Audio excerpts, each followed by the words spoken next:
আজ আপনাদের সাথে জাপানিজ ভাষার দুইটা গ্রামার আলোচনা করতে চাই। প্রথমটা হলো আমারি আর দ্বিতীয়টা নানি নানি নোনান নোত্তে। এই দুইটা হলো জাপানিজ ভাষার N2 লেভেলের গ্রামার। যাই হোক, মিনাসান ইশ্বনি গাম্বারি মাসো। আমার এটা হলো খুব বা অতিরিক্ত। সেক্ষেত্রে যদি আমি উদাহরণ দিই যে হাজুকাশি সানো আমারি, হাজুকাশি সানো আমারি রিওতে দে খাও কাকুশতে সীমাত্তা, মানে এতটাই লজ্জা পেয়েছিলাম যে 2 হাত দিয়ে মুখ ঢেকে ফেলেছি।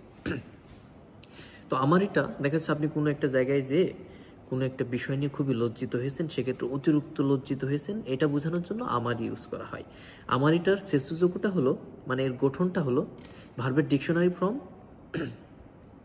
তারপর নাউনের সাথে নো আর না অ্যাডজেক্টিভের সাথে না বসে প্লাস আমারই বসবে।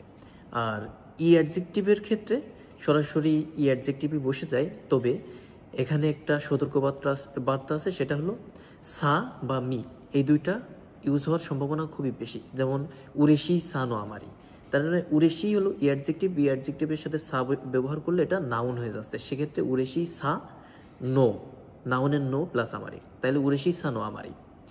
তো এটা গেল আমারি আর কি, অতিরিক্ত কোনো কিছু বোঝানোর ক্ষেত্রে আমারি ইউজ করা হয়। তো দ্বিতীয়টা হলো নানি নানি নোনান নত্তে।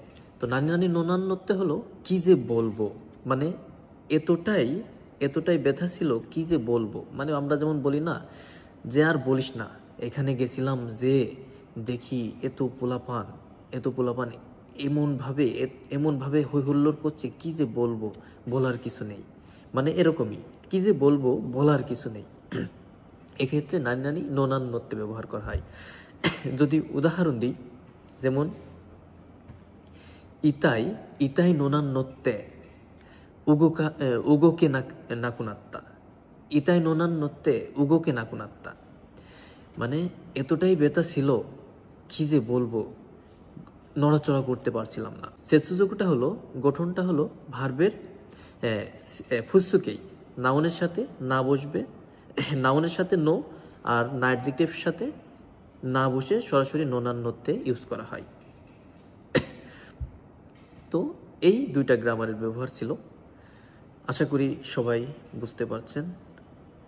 আর আজ এখানেই শেষ করতে চাই। দেখা হবে নতুন আরও একটি ভিডিওতে।